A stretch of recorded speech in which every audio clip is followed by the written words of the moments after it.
Salam sejahtera, terima kasih karena bersama dengan saya di Nazilin Unity Channel. Siapa yang tak kenal dengan Cik Gubad? Pemimpin Perikatan Nasional yang begitu lantang dan selalu kena saman. Kali ini bukan sekadar disaman tetapi ditahan polis. Cik Gubad ditahan polis akibat daripada hantaran mengenai kasino di Johor. Baru-baru ini isu tentang kononnya pembinaan kasino di Johor menjadi tular dan menjadi makanan enak oleh para pembangkang. Mereka kata beberapa orang pemimpin daripada daripada Pakatan Harapan, daripada Kerajaan Perpaduan dan sebagainya. Mereka kata ini kesukaan mereka lah, sebab boleh digunakan isunya, termasuklah dikaitkan dengan agama, bangsa dan sebagainya. Tetapi untuk makluman anda semua, orang-orang yang dikaitkan tentang isu pembinaan kasino itu telah tampil menafikannya. Yang paling menarik ialah Anwar Ibrahim. Anwar Ibrahim ini jarang sekali tampil segera menafikan, tapi kali ini dia begitu cepat membuat penafian karena dia benar-benar tidak percaya bahawa itu boleh berlaku. Anwar Ibrahim kata itu satu tipu dan tak benar, kata Anwar Ibrahim. Itu satu fitnah. Menteri Besar Johor juga, Hafiz juga telah pun tampil memberikan penafian. Kata beliau, Johor tidak pernah mau membina kasino. Bahkan Keboduli Yang Maha Mulia di Pertuan Agong, Sultan Ibrahim yang juga adalah Sultan Johor, turut mengingatkan supaya tidak membuat kasino di Johor. Dan yang paling kita tunggu-tunggu ialah Tycoon yang dikaitkan dengan pembinaan kasino itu, yaitu Vincent Tan dan juga Big Corp, telah tampil juga mengatakan bahawa tiada apa-apa perbincangan. Bahkan mereka mahu supaya Bloomberg yang memaparkan berita laporan itu segera menurunkan laporan itu kerana ianya tidak tepat, kata Bikop. Tapi ada juga orang yang masih tak segan silu masih menularkan perkara yang sudah dinafikan itu dan telah dikatakan sebagai fitnah. Dan orang antaranya ialah Cik Gubad yang telah pun ditahan polis akibat hantaran mengenai kasino di Johor. Badrul Hisham Syarin yang lebih dikenali sebagai Cik Gubad ditahan susulan catatannya berhubung pembukaan kasino di Forest City Johor. Peguamnya Rafiq Rashid Ali berkata Badrul ditahan di IPD Dangwangi untuk disiasat di bawah Akta Hasutan serta Akta Komunikasi dan Multimedia. Lapor media, polis akan memohon perintah reman terhadap aktivis politik itu pagi ini.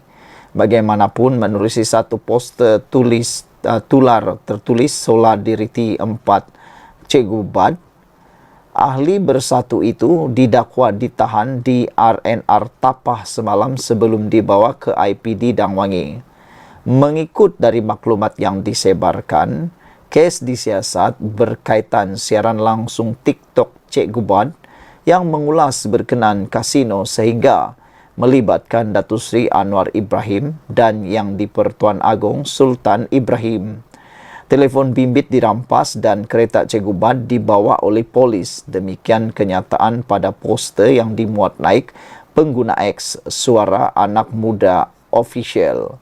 Sebelum ini, Perdana Menteri Berjaya dan Genting Malaysia menafikan laporan Bloomberg dan dengan Anwar menggesa tindakan diambil terhadap syarikat media itu atas dakwaannya.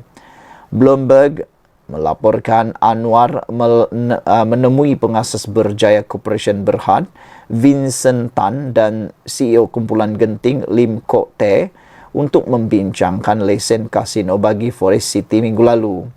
Laporan yang memetik sumber itu berkata, pembukaan kasino akan memulihkan projek hartanah bernilai 100 bilion US dollar itu. Badrul dalam catatan Facebooknya Menyindir kasino itu adalah hub keuangan yang diumumkan Anwar dan dia berterima kasih kepada Bloomberg serta Business Times menerbitkan artikel berhubung perbincangan itu. Sekian dulu untuk kali ini, ikuti terus ulasan selepas ini. Salam sejahtera, terima kasih karena bersama dengan saya di Nazilin Unity Channel. Semalam Tun Mahathir Mohamad meramalkan bahawa PRK KKB, yaitu Kuala Kubu Baharu, akan dimenangi dan dikekalkan kemenangannya kepada DAP. Ramalan Tun Mahathir itu sebenarnya mungkin benar atau mungkin juga tak benar. Tetapi dari mana sudutnya atau dari mana faktornya atau dari mana perkiraan Tun Mahathir atas ramalan itu? Apakah faktornya, apakah perinciannya menjadi tanda tanya ramai orang? Ini apabila ada yang mengandaikan ramalan Tun Mahathir itu ialah satu reverse psychology ataupun dengan kata lain menyindir secara sinis. Walau bagaimanapun ada juga netizen yang kata bagaimanapun, macam manapun Mahathir menyindir perkara itu, yang pastinya kata netizen memang silap-silap hari bulan DAP akan menang lagi di kawasan tersebut. Dan Perikatan Nasional akan mengalami masa yang memalukan kali pertama tahun ini apabila akan kalah kata mereka lagi. Saudara-saudara sekalian, ramalan Tun Mahathir sekadar psikologi terbalik menurut Sabudin. Pelbagai pihak tampil memberi reaksi apabila bekas Perdana Menteri Tun Mahathir Mohamad meramalkan calon Pakatan Harapan daripada akan menang dalam PRK Kuala Kubu Baru 11 Mei depan. Beliau adalah paling awal membuat ramalan berkenaan PRK Kuala Kubu Baru itu hanya beberapa jam selepas proses penamaan calon selesai.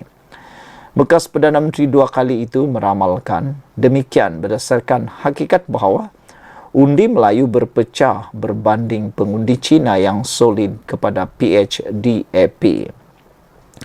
Jumlah pengundi di situ lebih ramai Melayu daripada Cina, tetapi Melayu berpecah, Cina bersatu, kata Mahathir.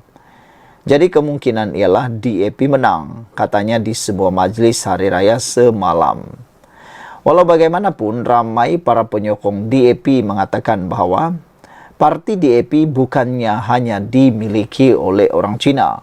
Parti DAP bukan hanya dianggotai atau ahlinya orang Cina. Kerana sekarang ini dalam parti DAP sudah ada beberapa ahli parlimen orang Melayu. Dan sudah ramai pemimpin-pemimpin Melayu dalam DAP. Bahkan ramai penyokong-penyokong mula menyokong DAP dalam kalangan orang Melayu. Jadi oleh sebab itulah, mungkin itulah kebenaran yang patut ditelan oleh Tun Mahathir. Walaupun ianya reverse psychology, tetapi terbukti besar kemungkinan DAP memang akan menang di KKB. Walaupun ramalan Tun Mahathir itu mungkin ada benarnya sekurang-kurangnya pada ketika ini, namun setelah tempo kempen berjalan selama 14 hari, pelbagai kemungkinan lain boleh berlaku. Begitupun seperti semua maklum, sejak terpelanting daripada jawatan Perdana Menteri pada tahun 2020 lalu, Tun Mahathir tidak pernah lagi suka kepada PH dan DAP. Dengan itu, ramalannya bahawa PHDAP kemungkinan besar akan menang bukanlah petanda sokongan. Gambaran keyakinan atau keinginannya mahu DAP atau PH menang di Kuala Kubu Baharu. Kalau ditanya baik secara berdepan atau sembunyi-sembunyi, jawapan Tun Mahathir adalah pasti mahu PHDAP yang dibantu UMNO kalah di Kuala Kubu Baharu. Ramalan beliau itu sebenarnya sekadar reverse psychology atau psikologi terbalik agar pengundi Melayu secara segera bangkit dan keluar beramai-ramai memberi undi kepada calon PN atau bersatu. Saudara-saudara sekalian, jangkaan beliau, pengundi Melayu tentu lebih selesa lebih selesai diwakili wakil rakyat Melayu berbanding bangsa lain, terutama di kawasan di mana mereka adalah pengundi majoriti. Dengan ramalannya itu, harapannya tidak lain agar pengundi Melayu yang merupakan majoriti di Kuala Kubu Bahru tidak mensia-siakan undi mereka dan keluar beramai-ramai. Berdasarkan hakikat pengundi Melayu agar majoriti, jika peratusan keluar mengundi mereka adalah tinggi, keadaan itu boleh menewaskan pengundi Cina yang bukan majoriti yang didakwanya solid kepada PHDAP itu. Harapan lain di sebalik ramalan itu ialah barangkali Tun Mahathir berharap PN akan segera mengundangnya untuk turut sama berkempen kerana dalam hatinya berasakan beliaulah pejuang Melayu tulen di negara ini.